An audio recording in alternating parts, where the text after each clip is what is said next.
Shalom. Selamat tahun baru, tahun 2022. Ya, saya menyapa Bapak Ibu Saudara. Ya, oke. Tahun baru tentunya harus dijalani dengan semangat yang baru. Amin. Ya, jadi jangan sampai tahun baru ini menjadi tahun yang justru kita malas bergerak gitu loh. Apalagi setelah kita mendengar ada banyak sekali ramalan-ramalan, prediksi-prediksi, kok banyak yang negatif. Rohani sidik, nubuatan-nubuatan juga tidak sedikit yang negatif. Tanggal 30 kemarin saya dengan beberapa teman pendoa, kami doa di pusat kota Sukoharjo. Setelah sebelumnya ada pendoa dari Jakarta datang ke daerah kita, dia sampaikan kota ini harus dijagai. 2022 waspada dikatakan. Waduh, ada apa ini gitu loh. Ya, akhirnya yang kita tangkap, kita doakan, kita adakan doa pendamaian kota. Ya, karena kita percaya bahwa Tuhan itu juga berdaulat atas kota ini. Amin. Ya, oke. Mari kita akan buka Alkitab kita terlebih dahulu. Kita buka Pengkhotbah 3 ayat yang pertama. Coba. Pengkhotbah 3 ayat 1. Saya bacakan ya. Untuk segala sesuatu ada masanya. Untuk apapun di bawah langit ada waktunya. Saudara perhatikan, untuk segala sesuatu, waktu ini menjadi hal yang sangat penting. Bahkan Tuhan sendiri menyatakan ada masanya untuk segala sesuatu. Kalau sudah baca lanjutannya, ada waktu lahir, ada waktu mati, ada waktu keluar, waktu masuk, waktu ini, waktu ini. Waktu menjadi hal yang sangat penting. Saya ingat sekali satu kali teman saya Mbak Tuhan berkata gini, setidaknya ada 3 hal penting yang tidak akan kembali. Pertama adalah perkataan. Sekali saudara berucap, saudara mau ralat seperti apapun, yang pertama tadi tidak akan kembali lagi. Nggak bisa dihapus dari memori semua orang. Betul nggak? Kalau saya mengatakan misalnya, maaf ini, ada di sini Mince gitu. Mince, kamu tuh jelek. Itu akan membekas dalam hidupnya dia. Oh, sorry yo, aku nggak sengaja. Saya minta maaf mau beribu kali, tetap aku pernah dikatain Pak Sukrisno, aku jelek. Itu nggak bisa dihapus, saudara. Ya, dan semua yang hadir juga ikut mendengar. Ya, sama, semua juga merekam memori yang sama. Karena itu perkataan itu tidak bisa kembali. Yang kedua yang nggak bisa kembali ini adalah waktu. Waktu ini tahun 2021 mau sampai kapanpun tidak akan datang lagi. Sudah lewat. Ya, jadi apa yang terjadi di kemarin itu nggak akan kembali lagi. Nah, ini karena itu harus penting, harus berhati-hati untuk sesuatu yang tidak kembali lagi atau tidak bisa dikembalikan. Ini kita harus bijaksana. Ya, Firman Tuhan juga katakan, ajar aku boleh bijaksana, ya, menghitung hari-hari supaya boleh hati yang bijaksana. Yang ketiga apa? Yang ketiga apa yang nggak kembali lagi? Kematian. Kesempatan. Sepertinya kesempatan dengan waktu mirip-mirip sih. Kesempatan itu mungkin orang berkata, aku nanti kesempatan kedua, kesempatan ketiga. Beda, saudara, tetap beda. Ya, tidak sama. Sesuatu yang sudah disediakan Tuhan pertama itu nggak diambil, lewat. Nah, itu bicara momentum, bicara juga sebetulnya kairos seperti yang disampaikan Bu Wita tadi. Ya, bicara tentang waktu, setidaknya ada 3 hal penting yang harus perhatikan. Waktu itu yang pertama bicara tentang kronos. Pengertian kronos itu dipakai juga dengan istilah kronologi. Ya, dari kronos. Jadi, ini bicara tentang waktu yang biasa, mungkin kita semua juga mengalami yang ini, ya, menunjukkan jangka waktu tertentu. Misalkan beberapa saat tadi, ya, tadi pagi, itu bicara tentang kronos. Apalagi kalau ada peristiwa, misalnya nih, saya kemarin dengar cerita ada insiden ya di Balartil gitu, ada kecelakaan di sana. Kronologinya gitu, mesti gitu kan? Orang bertanya, seperti apa tuh tadinya? Peristiwanya seperti apa? Ya, itu kronos. Waktu yang kedua itu aion. Apa itu? Ini sesuatu yang sebenarnya lama dan orang susah untuk mendefinisikan. Misalnya, contohnya, pada zaman dahulu kala Tuhan menciptakan langit bumi. Kapan itu? Nggak ada yang tahu.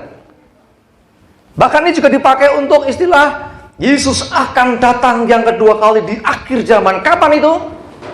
Orang nggak bisa mendefinisikan secara detail. Ya, itulah waktu juga. Nah, tapi kita mau fokus yang ketiga. Waktu yang dimaksud adalah kairos. Istilah lain kairos adalah kesempatan. Istilah yang lain dikatakan momentum. Dan ini pun tidak datang dua kali. Seringkali kelewat sudah. Nanti kalau ada itu baru lagi sesungguhnya. Jadi kalau orang mengatakan nanti kesempatan kedua, kesempatan ketiga, sesungguhnya itu hal yang baru lagi. Nah, jangan pernah menunda untuk mengambil ini. Ketika ini kairosnya Tuhan, ini waktunya Tuhan untuk lakukan sesuatu, kita tidak terlibat di sana, lewat. Ya, jadi ini sudah ada momentumnya tersendiri. Artinya apa? Tuhan mau buat apa pada waktu itu? Contoh, ini bicara tentang kairos, waktu Tuhan. Orang nggak ngerti. Ketika Lazarus sampai mati ke 4 hari, apakah Yesus tidak punya cara untuk lebih cepat datang ke situ untuk menyelamatkan? Enggak, itu kairosnya Tuhan, waktunya Tuhan sendiri. Ya suka-sukanya Tuhan. Tuhan mau bertindak kapan, seperti apa? Kita nggak bisa membatasi Tuhan. Nah, sekarang kita mesti mengerti, ada istilah kerennya begini. Ini musimnya apa Tuhan? Tahun 2022 ini waktunya apa? Saudara, kemarin tutup tahun, ada yang perenungan pribadi, doa pribadi. Ada apa yang didapat? Tahun 2002 mau seperti apa? Sering banyak orang ngomong salah ya. Ya, tahun 2002, 22. Saya kemarin siang juga dengar ada yang ngomong, tahun 2001 menuju 2002. Lewat tuh jauh tuh. 2022 ya. Ada yang dapat sesuatu? Ada yang mau berbagi? Boleh kalau ada yang mau berbagi sebentar. Karena ini penting. Kalau kita nggak pernah ngerti, harusnya kita diam dulu di hadapan Tuhan. Bukankah lebih baik kita mendengarkan Tuhan sebelum melangkah daripada melangkah dulu baru nanti tanya Tuhan? Artinya begini, kalau orang terlanjur salah jalan, lebih sulit untuk kembali daripada orang nunggu sebentar tapi bener. Ya, saya ingat saya pernah saksikan pulang pelayanan dari Kudus, JKI Elim bersama istri dan anak-anak. Tiba-tiba saya kehilangan sinyal sampai di daerah Gemolong, jadi gerkono to Pak Toto guyu tok iki. Nah, aku ibu tenan, Pak. Saya itu muter sampai 3 kali di jalan yang sama. Patokan saya ada jembatan, ada anak muda nongkrong di atas motor. Pertama lewat, wes tak lewati. Lewat lagi loh, kok podo ya jalannya. Saya ikuti Mbah Google ini, Google Map ini. Kok lewat sini lagi? Oh beda mungkin ya, serapopo. Sampai 3 situ lagi, iki ra beres ini. Ya, saya nggak mau tanya orang, pokoknya aku yakin saja, wes pokoknya dalan iki dalan gede ya gitu loh. Setelah yang ketiga, stres saya. Istri tidur, anak tidur semua. Tengah malam, jam 11-an lebih. Ya Tuhan, iki aku mah piye, saya sudah bingung itu sepi-sepi kali. Akhirnya karena sepi jalan ini nggak ada orang lagi. Akhirnya saya masuk kampung cari he. Nah, ada he di pinggir jalan kecil gang gitu. Saya tanya, Pak, ngapunten deret tanget, dateng Palur niku arah pundi? Loh, Pak, niku lho, niku kanan niku nanti naik jembatan itu, turun lagi itu udah wilayah Kebak Keramat. Oh, iya, terus Kebak Keramat niku. Oh, lan jenengan keng pundi saking pundi? Kula keng Palur, niku keng Kudus. Loh. Oh, lah tinggal terus toh jenengan dadak muter-muter pun ping 3, Pak. Ini loh. Orang yang nggak mau tanya, merasa kepedean ya seperti itu contohnya. Ini contoh yang nggak baik ya. Sudah sampai sekali 2 kali harus cukup loh. Balik nganti ping 3.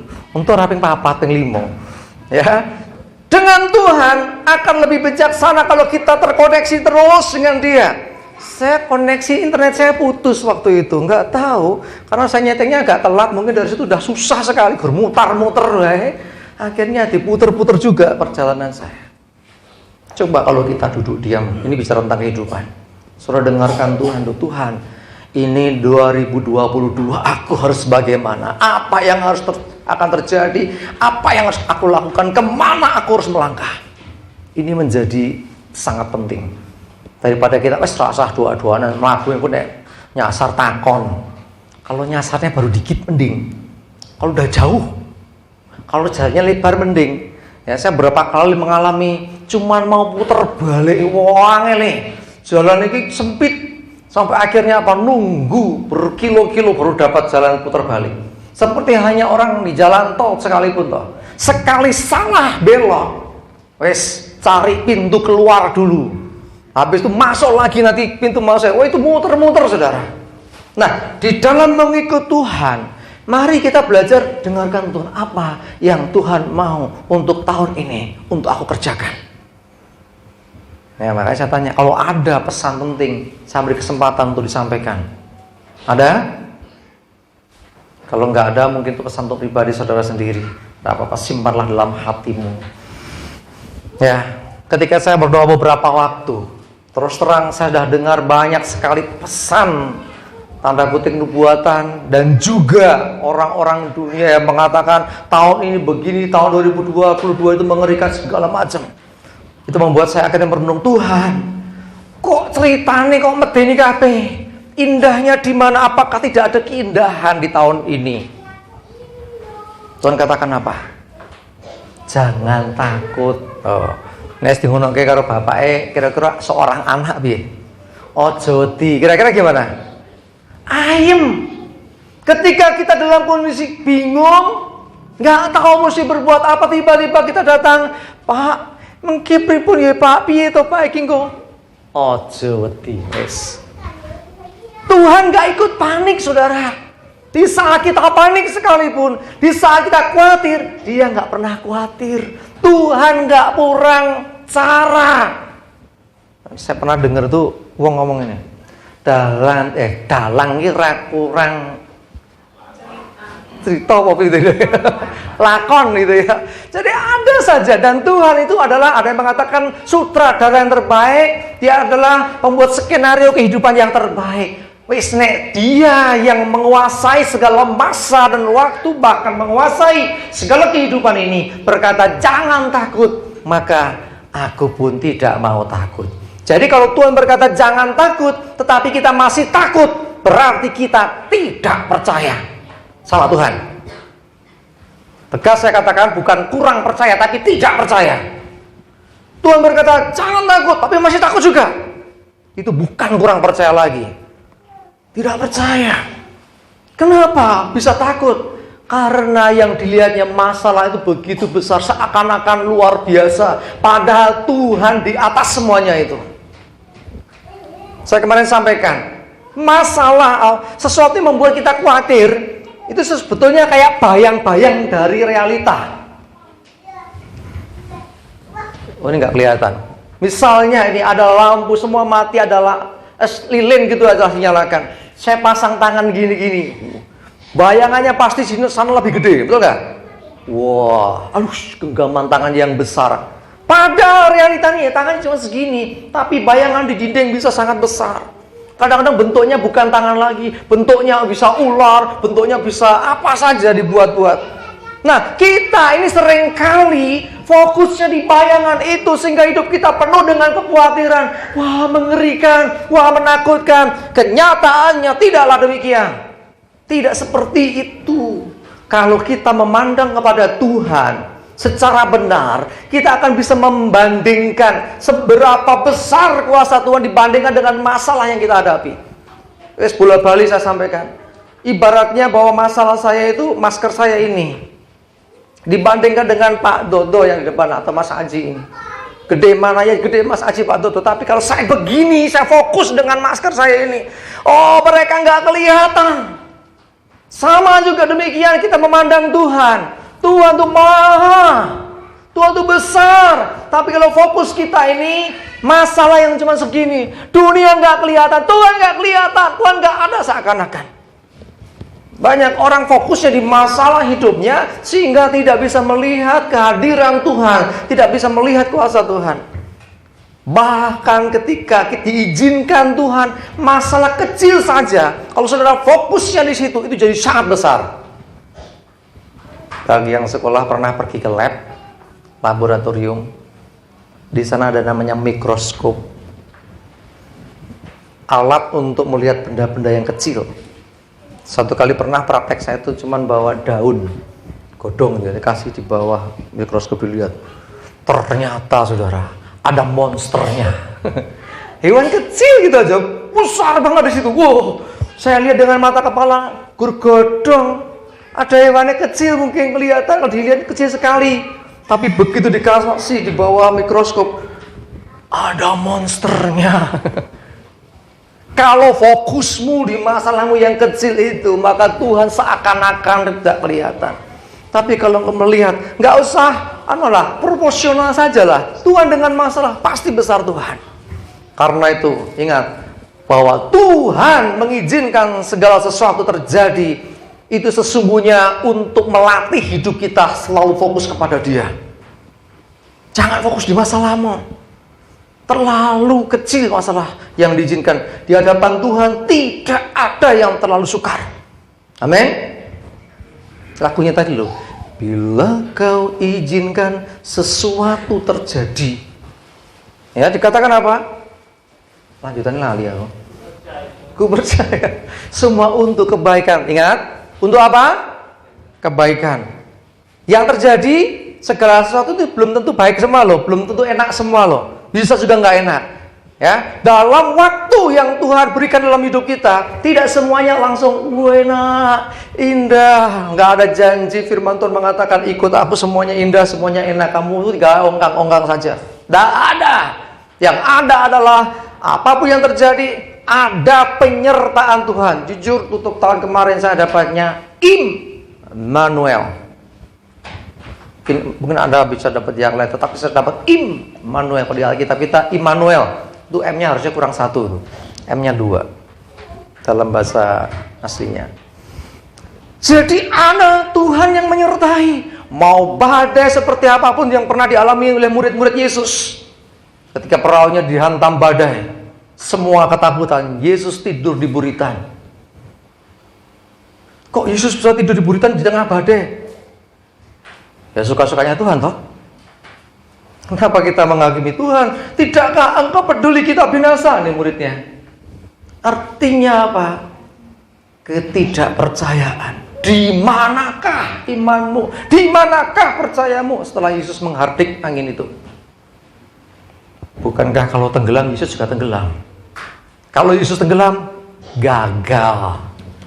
Karena rancangan Tuhan untuk penyelamatan umat manusia itu harus melalui penebusan manusia dari kuasa dosa dengan kematian Yesus di atas kayu salib. Dan bukan Yesus yang mati tenggelam di danau. Amin. Karena itu Tuhan sudah menjanjikan itu.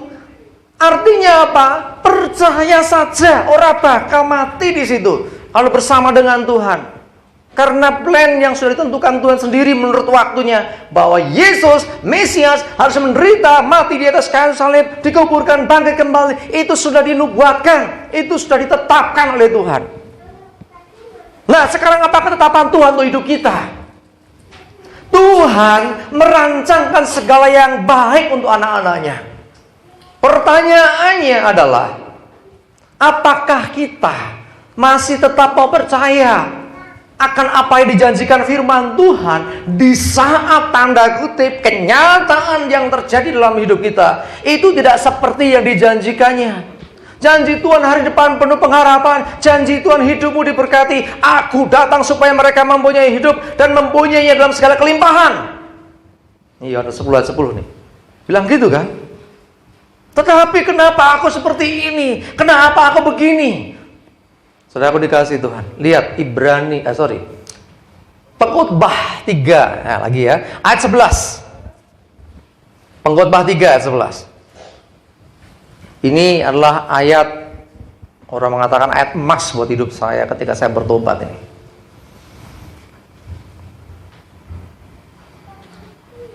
He makes beautiful. He make all things beautiful in his time. Dah ketemu ya, saya bacakan. Ia membuat segala sesuatu indah pada waktunya. Bahkan ia memberikan kekekalan dalam hati mereka. Tetapi manusia tidak dapat menyelami pekerjaan yang dilakukan Allah dari awal sampai akhir. Ingat, ada yang dilakukan Allah dari awal sampai akhir. Tapi manusia nggak dapat mengerti, nggak dapat menyelami. Ketika kita baru punya masalah sedikit saja, kadang-kadang kita sudah goyah. Ini yang bahaya.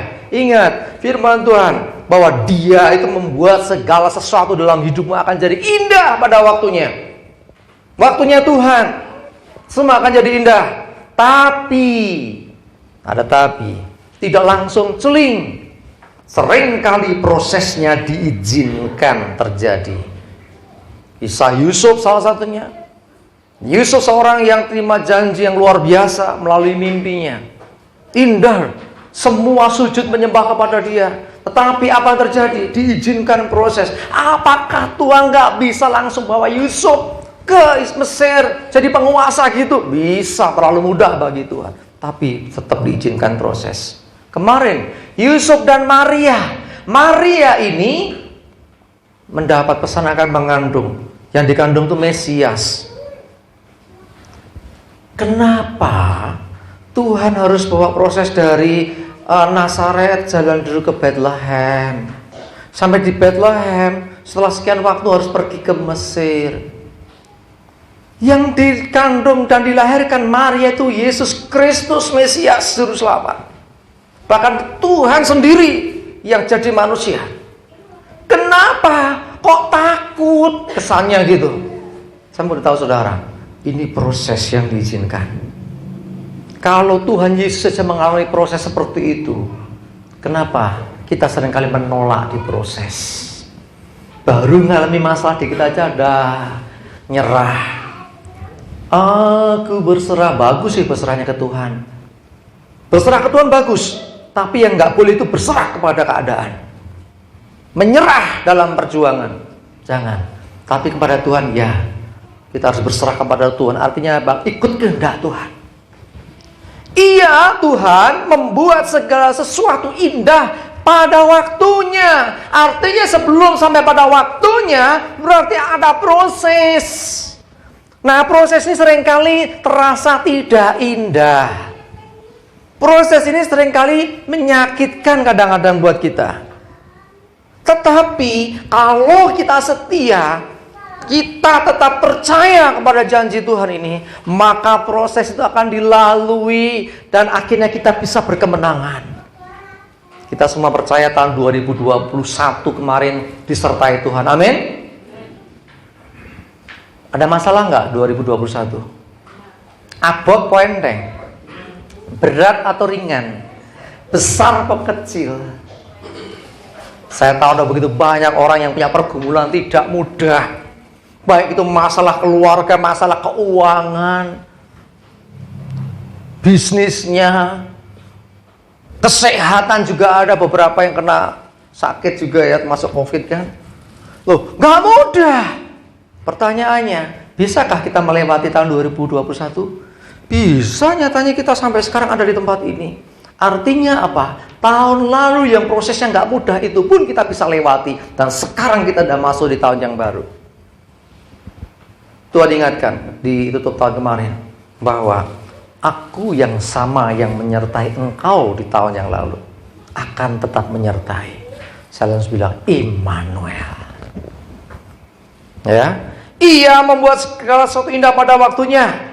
Bahkan Ia memberikan kekekalan dalam hati mereka. Mereka manusia. Terus perhatikan. Tetapi, lah ini loh, saya kurangnya nanya di sini. Manusia tidak dapat menyelami pekerjaan yang dilakukan Allah dari awal sampai akhir. Sesungguhnya seperti dalam kitab Roma 8, coba kita lihat. Roma 8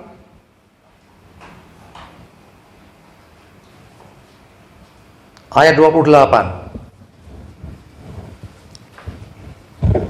Aku tahu sekarang bahwa Allah turut bekerja dalam segala sesuatu untuk mendatangkan kebaikan bagi mereka yang mengasihi Dia, yaitu bagi mereka yang terpanggil sesuai dengan rencana Allah. Nih, Dikatakan apa? Allah turut bekerja. Seperti yang dikatakan dalam pengkhotbah tadi, Allah itu sedang melakukan sesuatu, tapi manusia nggak ngerti, tidak dapat menyelami. Isema itu. Ini loh Tuhan nyatane kok yang ini uripku Tuhan. Engkau janjikan katanya indah, baik, diberkati. Tapi nyatanya masalahku banyak. Pernah begitu? Saudara dikasih Tuhan, setialah kepada Tuhan. Peganglah apa yang dikatakan firman Tuhan. Sekalipun saat itu keadaannya berbeda.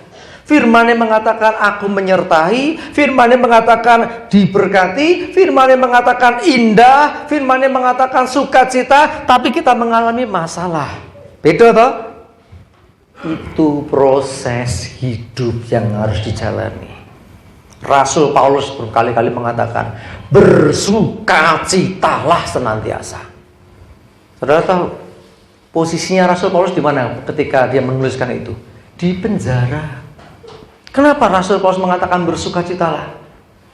Dia ingin menghiburkan jemaat. Karena jemaat banyak yang sedih. Oh Tuhan, bukankah Rasul Paulus ini kan hambamu? Kenapa dia di penjara? Kenapa dia ditahan? Kok kondisinya seperti itu? Jemaat-jemaat sedih. Tapi Rasul Paulus mengatakan bersukacitalah.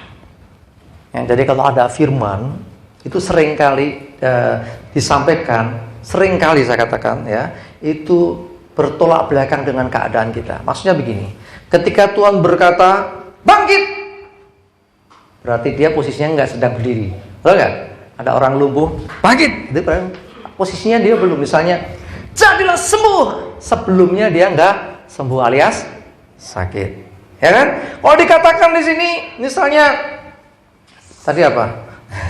Lali ngomong apa? Ya, berdiri bangkit, arti sebelumnya tidak seperti itu. Jangan takut, berarti sebelumnya ada ketakutan. Ketika Rasul Paulus mengatakan bersukacitalah, karena ada kesedihan di hati mereka. Tetapi ketika kita meresponi apa yang dikatakan Tuhan, maka kita akan merasakan kekuatan yang luar biasa. Karena firman Tuhan ini sumber kekuatan buat kita. Amin. Yuk, Bapak Ibu Saudara yang hari ini mungkin awal tahun sudah banyak pergumulan. Lagi awal tahun pergumulan udah banyak. Saabrek iki nggo piye? Percayalah, Tuhan yang sama yang telah menolong engkau di tahun 2021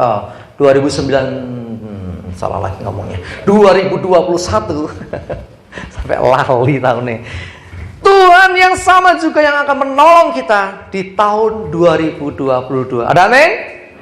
Ya, sebab dia berkata Immanuel, Tuhan menyertai kita. Bahkan dikatakan dalam pengkhotbah tadi bahwa manusia tidak dapat menyelami yang pekerjaan yang dilakukan Allah dari awal sampai akhir. Artinya Allah bekerja dari awal sampai akhir, tapi manusia nggak ngerti.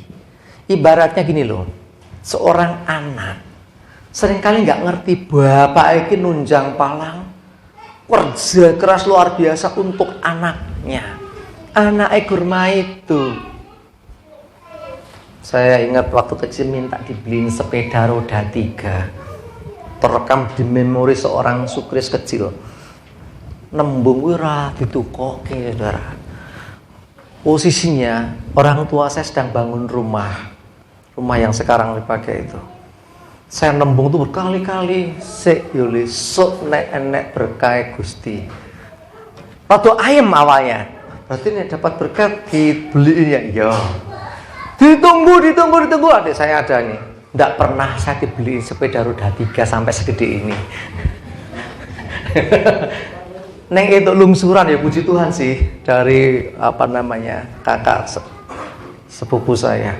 Tapi kita nggak ngerti, si anak ini seringkali nggak ngerti apa. Aku mau begini, aku mau begitu, ini dan itu banyak sekali. Itu udah pengennya kan gitu kan? Si anak gitu, tapi sesungguhnya si bapak bekerja keras, pengennya juga memenuhi ini itumu, tetapi ada hal yang lebih penting. Makanya seringkali kadang-kadang kita berdoa kok nggak dijawab Tuhan sih, bukan nggak dijawab. Saya yakin dan percaya setiap doa kita didengar dan dijawab Tuhan. Amin. Garis bawahi dan dengar baik-baik. Setiap doa yang kita naikkan dengan segenap hati didengar dan dijawab Tuhan. Tetapi seringkali jawabannya tidak selalu seperti yang kita inginkan. Bukan berarti Tuhan tidak bisa, tetapi Tuhan tahu yang terbaik. Tuhan ingin memberi yang terbaik. Karena baik menurut kita belum tentu yang terbaik di mata Tuhan. Amin.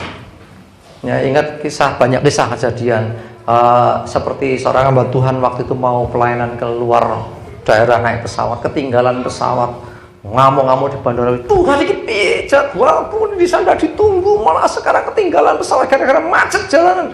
Ternyata tidak lama kemudian dapat kabar pesawat yang terbang itu lost contact. Setelah didapati pesawat dinyatakan hilang. Apa yang terjadi? Bersyukur aku nggak berangkat, sedih kejadiannya, ya kan? Tetapi akhirnya apa ngerti? Oh Tuhan, ternyata Engkau tahan aku nggak berangkat supaya aku nggak celaka. Saya pernah kisahkan penjual tahu yang jeblok yang sawah. Berdoa pagi-pagi sebelum berangkat berdoa, Tuhan, aku berdoa dagang aku habis, pulang cepet. Lagi mengangkat ngejar angkot di daerah sekitar Bandung sana, Jawa Barat. Pleset, numplek kabeh tahun ini yang sawah. Balik mulai. Kan dijawab Tuhan kan, pulang cepet. Habis kan habis. Ini maksudnya kado gitu loh. Tapi siang hari dia dapat berita di televisi. Ternyata angkot yang harusnya dia tumpangi nungsep masuk jurang, penumpangnya meninggal semua. Nah gitu, apakah kita masih mau menyalahkan Tuhan? Tuhan kenapa doaku nggak dikabulkan? Yang kita minta seringkali kita nggak ngerti. Tetapi percayalah, yang Tuhan beri pasti yang terbaik buat hidup kita. Amin. Anak muda jalin hubungan sekian tahun nggak jadi, itu bukan yang terbaik buatmu. Ya, setelah nikah baru ngerti ya, yang bapak ibu yang sudah menikah. Oh ternyata yang harus gagal kayak itu karo iki toh. Itu yang terbaik gitu loh. Itu yang terbaik, Tuhan mau yang terbaik buat setiap hidup kita. Karena itu jangan pernah kita salah paham. Ingat, Tuhan mengerjakan segala sesuatu dari awal sampai akhir. Bahkan di kitab Roma tadi dikatakan Allah turut bekerja untuk mendatangkan kebaikan, bukan keburukan, bukan kegagalan, bukan kerugian, bukan kehancuran, bukan kebinasaan, tapi kebaikan. Bagi siapa? Bagi kita yang mengasihi Dia. Siapa kita yang mengasihi Dia? Yang terpanggil sesuai dengan rencana Allah. Tuhan punya rancangan. Maka dalam kitab Yeremia 29 ayat 11 berkata apa? Sebab aku ini mengetahui rancangan-rancangan apa yang ada padaku mengenai kamu. Demikian firman Tuhan, bukan rancangan kecelakaan tapi damai sejahtera, untuk memberikan kepadamu hari depan penuh harapan. Itu rancangan Tuhan. Pegang imani. Untuk itu maka ada planning. Rencana gitu ada caranya. Dan Allah turut bekerja untuk mendatangkan kebaikan itu loh. Hari depan penuh pengharapan itu loh. Allah turut bekerja. Tapi kuncinya adalah kita harus mengasihi Dia, harus mengikuti panggilan Dia. Tuhan mau kalau kita nurut sama Dia, dibawanya sampai ke sana. Tapi kadang-kadang tengah jalan, tengah waktu perjalanan belum sampai selesai, sudah nggak kuat. Saya sering lihat ilustrasi orang itu loh, menggali permata atau apa itu loh, ya kan? Kurang teko-teko ternyata kurang satu, tipis banget. Bisa bacaan misalnya, top mak, yur itu, wah harta berharga itu didapat. Tetapi sudah sepanjang sekali lorongnya, tinggal saat nil dia berhenti, nggak dapat apa-apa. Ikut Tuhan juga gitu. Wah, pelayanan luar biasa, ikut Tuhan terus luar biasa hidupnya pokoknya. Banyak bikin mujizat juga. Detik terakhir tinggal saat nil, Tuhan, kalau kosong yang ini toh Tuhanan, bubar. Semuanya hilang. Yudas Iskariot ngalami gitu kan? Ikut Tuhan kemana-mana. Sebelum matinya bukan karena Tuhan, tapi karena bunuh ke diri. Saudaraku dikasih Tuhan, ayo saya mengajak kita, Pahami waktu Tuhan ini apa. Ingat, Tuhan bekerja menurut waktunya. Kita nggak bisa maksa Tuhan. Ikut saja. Pasti indah pada waktunya. Amin. Yuk, Tuhan sudah melakukan sesuatu apa? Makanya saya tanya tadi, kemarin tutup tahun doanya apa? Kita nggak bisa kumpul bersama di sini. Saya ngobrol dengan Pak Babinsanya, ya bagus Pak Kris, kalau bisa jangan kumpul-kumpul. Ya sudah, kumpul dengan keluarga di rumah saja. Ya, dan saya nangkepnya adalah tahun ini Tuhan menyertai kita. Jangan takut. Walaupun dunia menakutkan, jangan takut. Engkau lebih percaya kepada kenyataan atau Tuhan? Ini pesan Bapak kita, Pak Adi Sutanto. Jangan pernah menuhankan kenyataan. Jangan pernah menuhankan keadaanmu. Menuhankan artinya apa? Menganggap itu segala-galanya. Lo nyata ning ini. Lo nyata ning ini. Padahal firman Tuhan berkata apa? Firman Tuhan bilang gitu. Nyata nih. Nah itu loh. Berarti Tuhan dikalahkan dengan kenyataan. Hati-hati. Jangan pernah menuhankan kenyataan hidupmu. Jangan pernah menuhankan keadaan hidupmu. Tetap Tuhan ya Tuhan. Dia berkuasa mengubah keadaan kita. Amin. Ingat, keadaan seperti apapun tidak membatalkan firman Tuhan. Tapi firman Tuhan bisa mengubahkan keadaan apapun dalam hidup kita. Makanya jangan heran, mujizat masih terjadi. Mujizat masih berlangsung sampai hari ini. Jangan heran, ya, kalau seringkali kita mendengar, sekarang zamannya mudah ya. Di internet itu banyak sekali, di medsos banyak orang mau bersaksi sekarang. Ya, bersaksi bagaimana Tuhan memulihkan hidup, bagaimana Tuhan menyelamatkan. Ayo saya mengajak kita semua tahun 2022 semangat, amin. Ya, jangan takut, Tuhan menyertai apapun keadaannya. Ya, ada ayat mengatakan sekalipun lewat lembah kekelaman, aku tidak takut bahaya, sebab ada Tuhan yang beserta dengan kita. Ya, Mazmur 23 itu ya, yang Tuhan adalah gembalaku itu. Sekalipun lewat lembah maut, payang-payang maut, tidak takut sebab ada Tuhan yang menyertai kita. Selama Tuhan bersama dengan kita, apapun keadaan kita, kita pasti bisa melewatinya dan berkemenangan. Ingat, Tuhan mau menjadikan segala sesuatu dalam hidup kita indah menurut waktunya. Bagian kita, jangan berseberangan dengan Tuhan. Percaya, pegang terus apa kata firman Tuhan, dan kita akan mengalaminya. Amin. Kita tundukkan kepala sama-sama. Terima kasih Tuhan. Kami percaya Engkaulah pribadi yang setia atas hidup kami. Justru seringkali kami kurang setia. Ampuni kami ya Tuhan. Dan kami mau supaya di tahun 2022 ini Tuhan, kami memperbaharui hidup kami. Untuk kami lebih sungguh lagi, untuk kami lebih mempercayai lagi firman-Mu, melebihi keadaan kami, lebih kenyataan yang ada di sekeliling kami. Kami mau percaya Engkau Tuhan yang terus bekerja mendatangkan kebaikan bagi kami. Engkau turut bekerja, artinya bukan kekuatan kami sendiri, bukan kemampuan kami, tapi Engkau Tuhan yang berkarya atas hidup kami. Terima kasih Tuhan. Kami mau belajar Tuhan senantiasa hanya memandang kepadamu saja. Terima kasih, terima kasih. Firman-Mu sudah disampaikan. Roh Kudus Engkau yang berkarya atas hati dan hidup kami. Terima kasih ya Tuhan.